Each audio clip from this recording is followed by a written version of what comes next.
अस्सलामुअलैकुम everybody, welcome back to reactions arena. और एक और वीडियो में आप सबको वेलकम करता हूं। तो गाइस, जो आज हम जिस वीडियो पे रिएक्ट करने वाले हैं वो है give me 20 minutes I will change your life by Bhagavad Gita. Life changing videos देखना है, लाइफ चेंजिंग वीडियोस किस तरह से होने वाली है। गाइस, इस वीडियो की रिक्वेस्ट मुझे काफी लोगों ने इंस्टाग्राम पे करी थी, क्योंकि आप सबको पता है इससे पिछली दो वीडियोस जो हमारी थी वो भगवद गीता पे ही थी।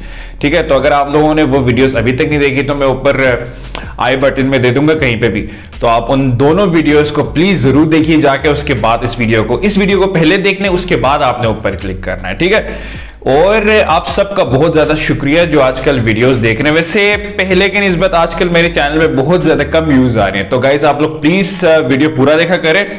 और यार, मैंने ये बात नोट करी कि जब भी मैं कोई नॉर्थ ईस्ट इंडिया के वीडियो डालता हूं तो उस पर आराम से 500-600 या 1000 तक व्यूज चले जाते हैं। ठीक है, लेकिन जब मैं मेनलैंड इंडिया के वीडियो डालता हूं तो भाई व्यूज 100 तक भी नहीं पहुंच पाते यार। तो प्लीज मुझे कॉमेंट में आप बताओ ये क्यों हो रहा है।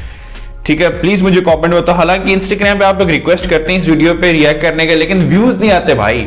ये क्या रीजन, मुझे समझ नहीं आ रही। अगर व्यूज नहीं आएंगे तो फिर मैं मोटिवेट कैसे होऊंगा कि अगले वीडियो बनाऊं मैं। ठीक है, अगली वीडियोस बंदे को बनाने के लिए इसीलिए मैं आजकल 2-2 दिन वेट कर रहा हूं ताकि एक वीडियो पे सही व्यू आ जाए, उसके बाद मैं दूसरी वीडियो बनाऊं। अगर आप लोग व्यू मुझे सही देने लगोगे तो मैं एक दिन में 2-2, 3-3 वीडियोस बना सकता हूं। आजकल काफी गर्मी भी बढ़नी शुरू हो गई, थोड़ी थोड़ी गर्मी भी लगना मुझे स्टार्ट हो गई। फैन में ऑन नहीं कर सकता अभी, और एसी का भी मौसम नहीं है, इतनी ज्यादा अभी गर्मी स्टार्ट नहीं हुई। अगर मैं फैन ऑन करूंगा तो ये माइक यहाँ पे लगा है ना, यहाँ शोर करना शुरू कर देगा। ठीक है, तो बगैर किसी देरी के मैं अपनी वीडियो स्टार्ट करते उससे पहले आप सबसे एक रिक्वेस्ट है, प्लीज हमारे चैनल को सब्सक्राइब कर दीजिए और लाइक के बटन को तो आपने जरूर क्लिक करना है ताकि उससे भी थोड़ी सी हमें मोटिवेशन मिले यार। ठीक है, तो बगैर किसी देरी के हम वीडियो स्टार्ट करते हैं। और ये ओरिजिनल कंटेंट क्रिएटर की वीडियो जो सबसे टॉप ऑफ द डिस्क्रिप्शन है। और तो फिर 3, 2, 1 जगत में प्रत्येक व्यक्ति को किसी ना किसी प्रकार की निर्बलता अवश्य होती है। जैसे कोई बहुत तेजी से दौड़ नहीं पाता तो कोई अधिक भार नहीं उठा पाता, कोई असाध्य रोग से पीड़ित रहता है तो कोई पढ़े हुए पाठों को स्मरण में नहीं रख पाता। ऐसे अनेकों उदाहरण और भी हैं। क्या आप किसी ऐसे व्यक्ति को जानते हैं यार? स्टिल वीडियो सब कुछ प्राप्त हो और हम जीवन की उस एक निर्बलता को जीवन का केंद्र मानकर जीते हैं। इस कारणवश हृदय में दुख और असंतोष रहता है सदा। निर्बलता मनुष्य को जन्म से अथवा संजोग से प्राप्त, निर्बलता मतलब, किंतु उस निर्बलता को मनुष्य का मन अपनी मर्यादा बना लेता है। किंतु कुछ व्यक्ति ऐसे भी होते हैं जो अपने पुरुषार्थ और श्रम से उस निर्बलता को पराजित कर देते हैं। कूड़े वाला आगे बाहर, और अन्य मुझे यहाँ पे स्टॉप करनी पड़ेगी वीडियो, 2 मिनट में आया। Guys, I'm really sorry actually कूड़ा वाला आ गया था, तो मैं अकेला रहता हूँ घर पे तो सारे काम मुझे करने पड़ते हैं, तो really सॉरी। तो अभी हम दोबारा अभी वहां से कंटिन्यू करते हैं। ठीक है, तो 3, 2, 1 सरल सा उत्तर है इसका। जो व्यक्ति निर्बलता से पराजित नहीं होता, जो पुरुषार्थ करने का साहस रखता है हृदय में, वो निर्बलता को पार कर जाता है। अर्थात निर्बलता अवश्य ईश्वर देता है, किंतु मर्यादा मनुष्य का मन ही निर्मित करता है। स्वयं विचार कीजिए।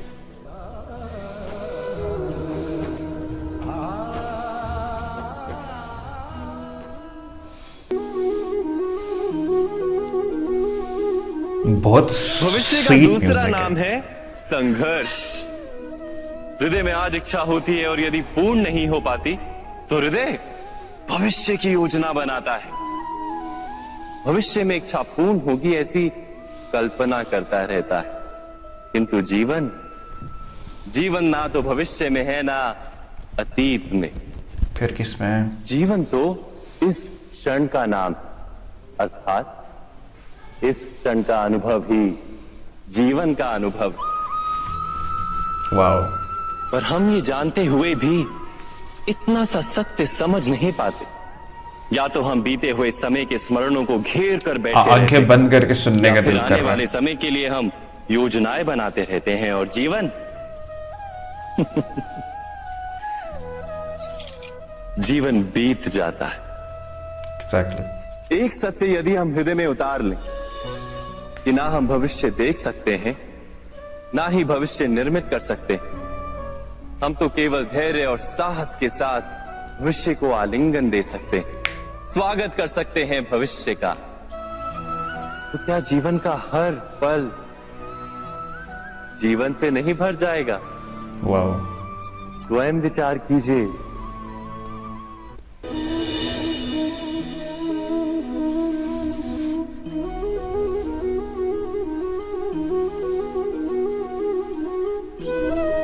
ज्ञान प्राप्ति सदा ही समर्पण से होती है, ये हम सब जानते हैं। किंतु समर्पण का वास्तविक महत्व क्या है?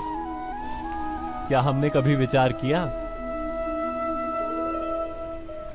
मनुष्य का मन सदा ही ज्ञान प्राप्ति में विभिन्न बाधाओं को उत्पन्न करता है। वाओ। कभी किसी अन्य विद्यार्थी से ईर्ष्या हो जाती है, कभी पढ़ाए हुए पाठों पर संदेह जन्मता है और कभी गुरु द्वारा दिया गया दंड मन को अहंकार से भर देता है। नहीं, क्या ऐसा नहीं होता? न जाने कैसे कैसे विचार मन को भटकाते हैं। वाओ। और मन की इसी अयोग्य स्थिति के कारण हम ज्ञान प्राप्त नहीं कर पाते। मन की योग्य स्थिति केवल समर्पण से निर्मित होती है। समर्पण मनुष्य के अहंकार का नाश करता है। ईर्ष्या, महत्वाकांक्षा आदि भावनाओं को दूर कर हृदय को शांत करता है और मन को एकाग्र करता है।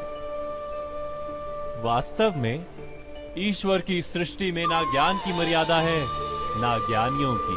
गुरु दत्तात्रेय ने तो गाय और श्वान से भी ज्ञान प्राप्त कर लिया था। वाओ। अर्थात विषय ब्रह्म ज्ञान का हो या जीवन के ज्ञान का या गुरुकुल में प्राप्त होने वाले ज्ञान का, उसकी प्राप्ति के लिए गुरुकुल स्कूल को कहता है। उस गुरु के प्रति हमारा समर्पण। क्या ये सत्य नहीं?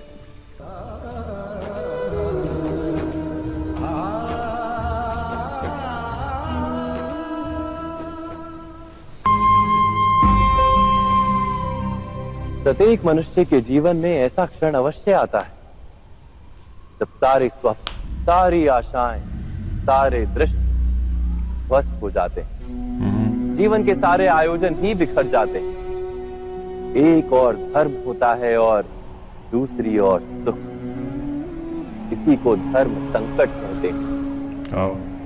जब धर्म का वहन ही संकट हो और धर्म का त्याग ही सुख हो।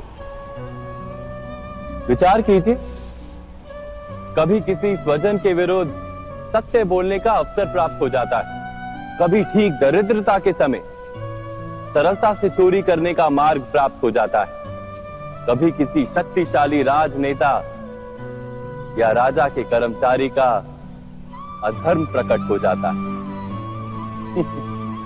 सबके जीवन में ऐसी घटना बनती ही रहती है।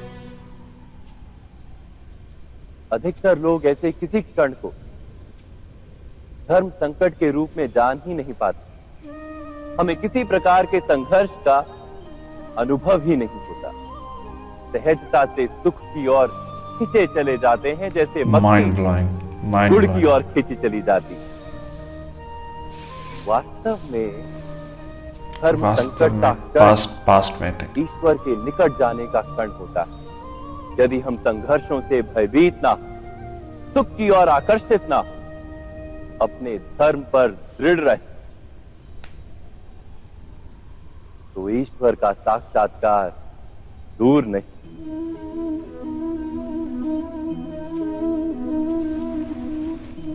पवन से युद्ध करने वाला पत्ता यदि पेड़ से गिरता है तो भी आकाश की ओर उठता है।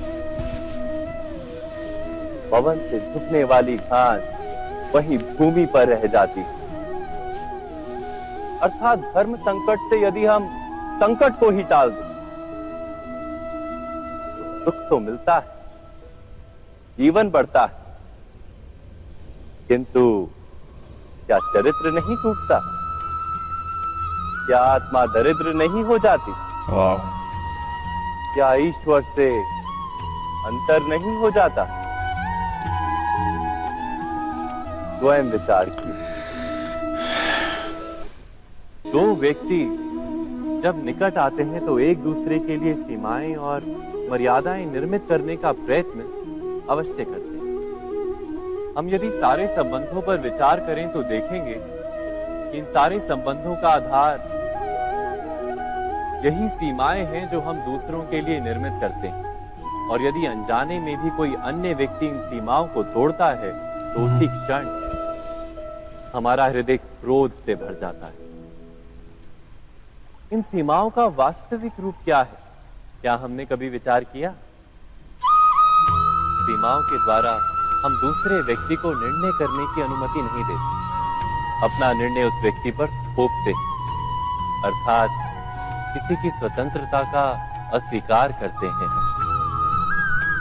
और जब स्वतंत्रता का अस्वीकार किया जाता है तो उसका हृदय दुख से भर जाता है, और जब वो सीमाओं को तोड़ता है तो हमारा हृदय क्रोध से भर जाता है। क्या ऐसा नहीं होता? होता है। पर यदि एक दूसरे की स्वतंत्रता का सम्मान किया जाए तो किसी मर्यादाओं या सीमाओं की आवश्यकता ही नहीं होती। अर्थात जिस प्रकार स्वीकार किसी संबंध का देह है, क्या वैसे ही स्वतंत्रता किसी संबंध की आत्मा नहीं? स्वयं विचार कीजिए।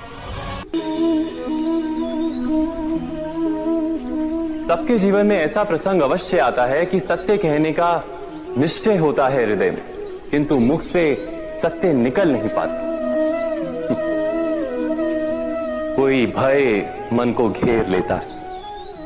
किसी घटना अथवा प्रसंग के बारे में बात करना या फिर स्वयं से कोई भूल हो जाए उसके बारे में कुछ बोलना, क्या ये सत्य है? नहीं, पता नहीं यार। ये तो केवल तथ्य है। अर्थात जैसा हुआ था वैसा केवल बोल देना सामान्य सी बात। किंतु कभी कभी उस तथ्य को बोलते हुए भी भय लगता है। कदाचित किसी दूसरे की भावनाओं का विचार आता है मन, दूसरे को दुख होगा ये भय भी शब्दों को रोकता है। तो ये सत्य क्या है? क्या हमने कभी विचार किया है? जब भय रहते हुए भी कोई तथ्य बोलता है तो वो सत्य कहलाता है। वास्तव में सत्य कुछ और नहीं, केवल निर्भयता का दूसरा नाम है। और निर्भय होने का कोई समय नहीं होता। निर्भय मतलब? क्योंकि निर्भयता आत्मा का स्वभाव है। अर्थात क्या प्रत्येक क्षण सत्य बोलने का क्षण नहीं होता? बहुत ही खतरनाक हिंदी बोल रहे हैं इस वीडियो में। Oh my goodness. स्वयं विचार कीजिए।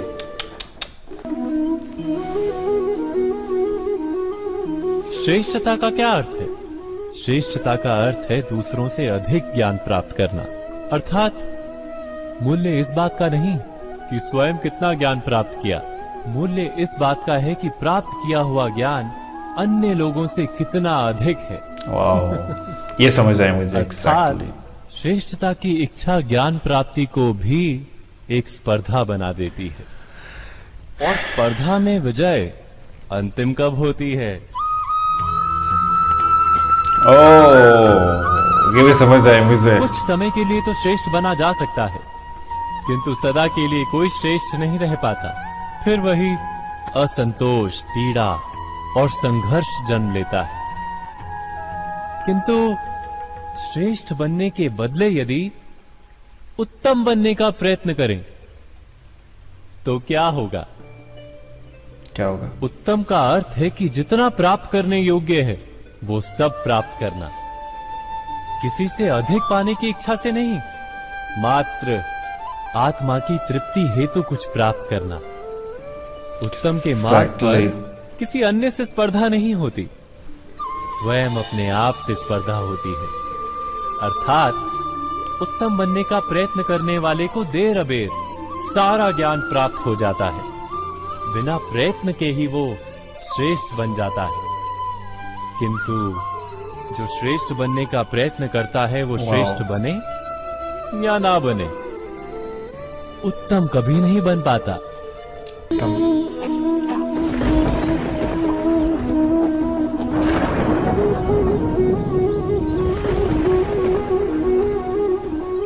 सपनों और पूर्वाभासों के आधार पर हम भविष्य के सुख दुख की कल्पना करते हैं। भविष्य के दुख का कारण दूर करने के लिए हम आज योजना बनाते हैं। किंतु कल के संकट को आज निर्मूल करने से हमें लाभ मिलता है या हानि पहुंचती है, ये प्रश्न हम कभी नहीं करते। वाओ। सत्य तो ये है कि संकट और उसका निवारण सात जन से, व्यक्ति के लिए भी और सृष्टि के लिए भी। नहीं, आप अपने भूतकाल का स्मरण कीजिए, इतिहास को देखिए, आप तुरंत ही ये जान पाएंगे कि जब जब संकट आता है तब तब उसका निवारण करने वाली शक्ति भी जन्म लेती। पॉजिटिव तो जगत का नेगेटिव चलन है। पावर। वस्तुतः संकट ही शक्ति के जन्म का कारण है। प्रत्येक व्यक्ति जब संकट से निकलता है तो एक पद आगे बढ़ा होता है, अधिक चमकता है, आत्मविश्वास से अधिक भरा होता है, न केवल अपने लिए अपितु विश्व के लिए भी। क्या ये सत्य नहीं?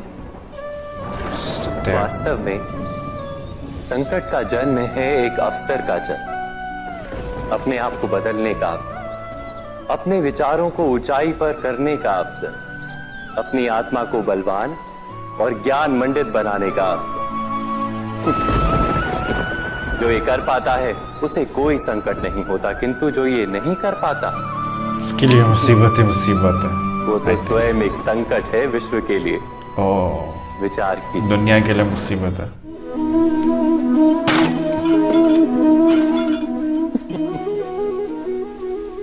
कभी कभी कोई घटना मनुष्य के जीवन की सारी योजनाओं को तोड़ देती और मनुष्य उस आघात को अपने जीवन का केंद्र मान लेता। पर क्या भविष्य मनुष्य की योजनाओं के आधार पर निर्मित होते हैं? I think no. नहीं।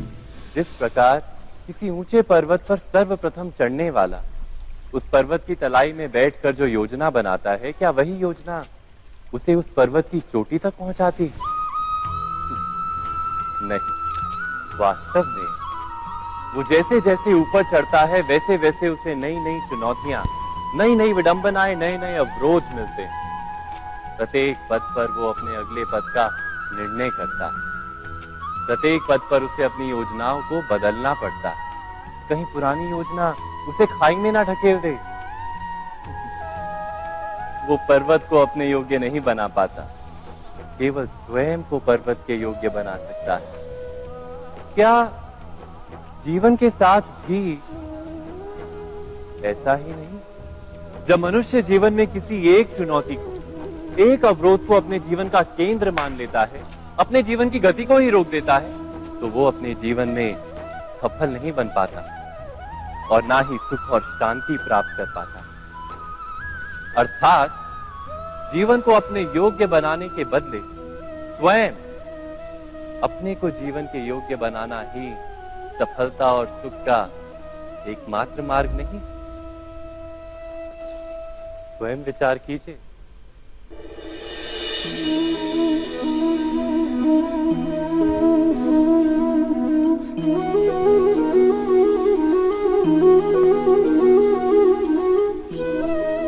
जीवन का हर क्षण निर्णय का क्षण होता है। प्रत्येक पद पर दूसरे पद के विषय में कोई निर्णय करना ही पड़ता है और निर्णय अपना प्रभाव छोड़ जाता है। आज किए गए निर्णय भविष्य में सुख अथवा दुख निर्मित करते हैं, ना केवल अपने लिए, अपने परिवार के लिए भी, आने वाली पीढ़ियों के लिए भी।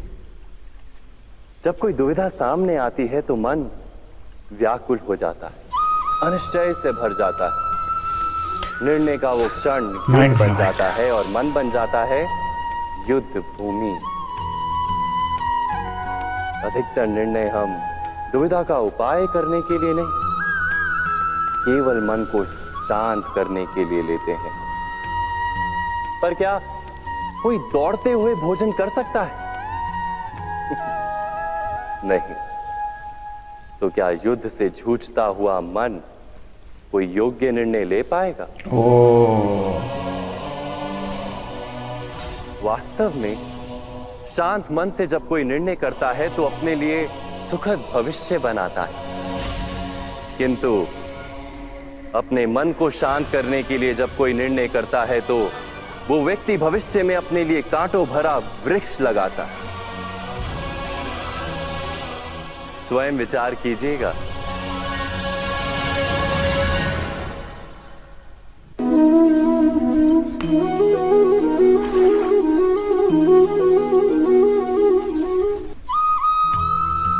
जीवन में आने वाले संघर्षों के लिए जब मनुष्य स्वयं को योग्य नहीं मानता, जब उसे अपने ही बल पर विश्वास नहीं रहता, तब वो सद्गुणों को त्याग कर दुर्गुणों को अपनाता है।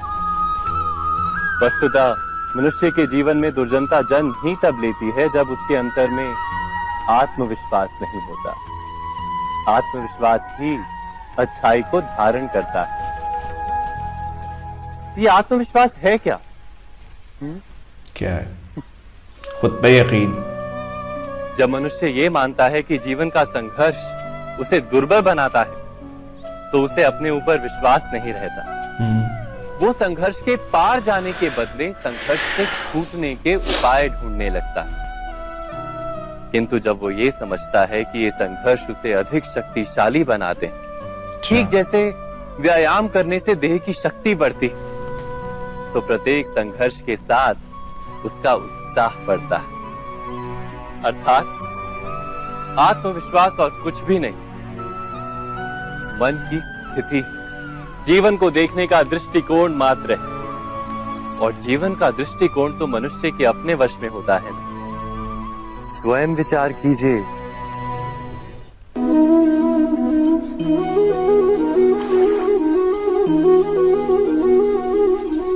पिता सदा ही अपने संतान के सुख की कामना करते हैं, उनके भविष्य की चिंता करते रहते हैं।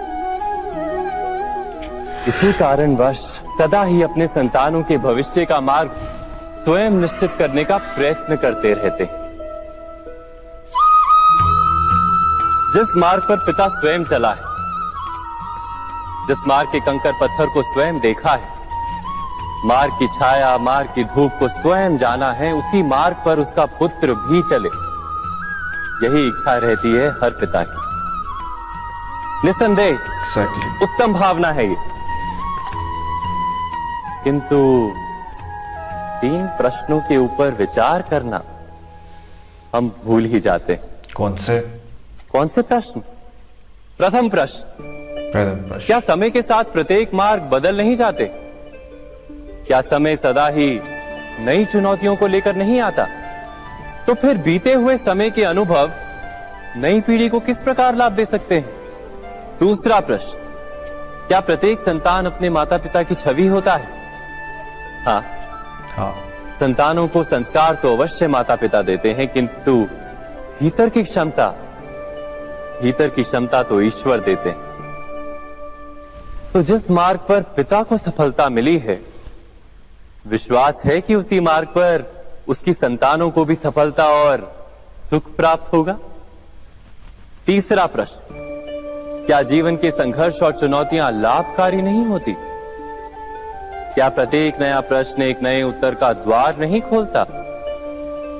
तो फिर संतानों को नए नए प्रश्नों, संघर्षों और चुनौतियों से दूर रखना, ये उनके लिए लाभ करना कहलाएगा या हानि पहुंचाना?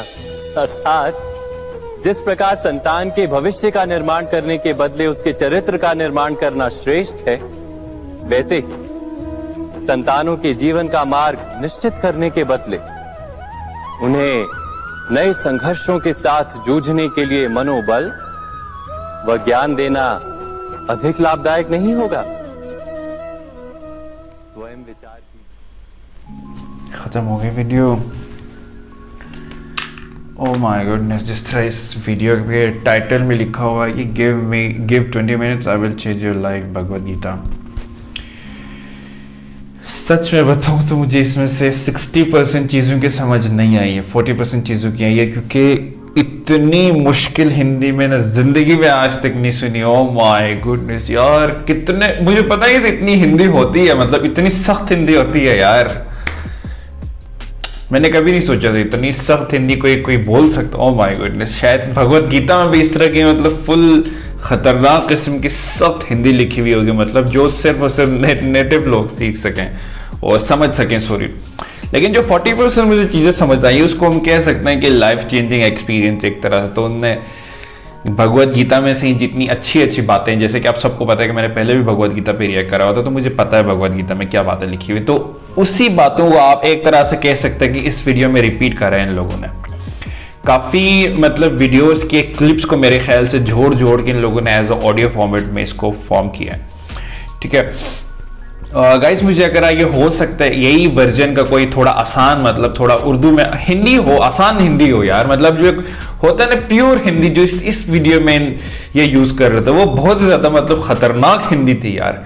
अगर इसके अलावा कोई हिंदी कोई मुझे सजेस्ट, कोई ये इस तरह की वीडियो सजेस्ट कर सकते तो प्लीज मुझे इंस्टाग्राम पे भी कर सकता है, और कमेंट सेक्शन में मुझे उसका लिंक आप दे सकते हैं। सॉरी, और मैं आपको ये कहना चाहता हूँ कि प्लीज हमारे चैनल को सब्सक्राइब कर दीजिए, क्योंकि सब्सक्राइबर काउंट और व्यूज काफी कम आना शुरू हो गया अचानक से। पता नहीं मुझे क्यों ये क्या खराबी हो गई भाई हम में यार, हम तो वही के वही बैठे हुए, लेकिन आप लोग व्यूज आजकल नहीं दे रहे हो। तो प्लीज हमारी वीडियोस पूरा देखा कीजिए और हमारे चैनल को भी सब्सक्राइब कीजिए। ये जो ओरिजिनल कंटेंट क्रिएटर की जो वीडियो है वो सबसे टॉप ऑफ द डिस्क्रिप्शन है, आपको लिंक मिल जाएगा, आप उनके ओरिजिनल चैनल को भी सब्सक्राइब कर सकते हैं, बल्कि करो सब्सक्राइब आप लोग, और उनकी वीडियो को भी लाइक कीजिए। तो फिर हम आप किसी और वीडियो में मिलते हैं, तो फिर आज के लिए इतना ही था, मिलता है नेक्स्ट वीडियो में।